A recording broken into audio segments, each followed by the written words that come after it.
கொண்டிருப்பது 24 நியூஸ் தமிழ். திண்டுக்கல் மதுரை தேசிய 4 வழிச்சாலை கொடைரோடு அருகே பெட்டியசெட்டியப்பட்டி பிரிவு என்ற இடத்தில் மர்ம நபர்களால் கூலி தொழிலாளி வெட்டி படுகொலை. காவல்துறையினர் விசாரணை. திண்டுக்கல் மாவட்டம் கொடைரோட்டை அடுத்த காந்தி நகரில் வசித்து வரும் மரம்விடும் கூலி தொழிலாளி அழகர்சாமி, வயது 52.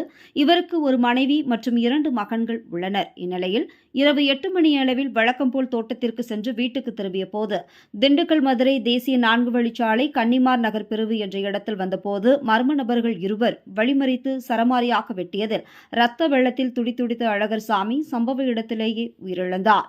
தகவல் அறிந்து சம்பவ இடத்திற்கு விரைந்து வந்த அம்மையநாயக்குனர் காவல்துறையினர் அழகர்சாமியின் உடலை கைப்பற்றி திண்டுக்கல் அரசு மருத்துவமனைக்கு அனுப்பி வைத்துவிட்டு வழக்கு பதிவு செய்து விசாரணை நடத்தியதில் மதுரை மாவட்டம் செக்கானூரணி அருகே உள்ள கோட்டையூரைச் சேர்ந்த வெங்கையன் மகன் சிவா, வயது 24. இவர் பெட்டியசெட்டியப்பட்டி கிராமத்தில் திருமணம் முடித்து அங்கேயே வசித்து வந்ததாகவும் நேற்று அழகர்சாமிக்கும் சிவாவுக்கும் வாய் தகராறு ஏற்பட்டதாகவும் கூறப்படுகிறது.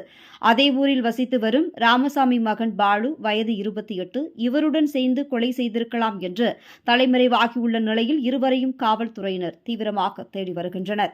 இதையடுத்து சம்பவ இடத்திற்கு விரைந்து வந்த மாவட்ட காவல் கண்காணிப்பாளர் பிரதீப் கொலை நடந்த இடத்தை பார்வையிட்டு கொலைக்கான காரணம் குறித்து விசாரணை நடத்தினார். மேலும் அம்மையநாயக்குனர் சார்பாக ஆய்வாளர் தயாநிதி தலைமையிலான தனிப்படை காவல்துறையினர் குற்றவாளிகளை தீவிரமாக தேடி வருகின்றனர்.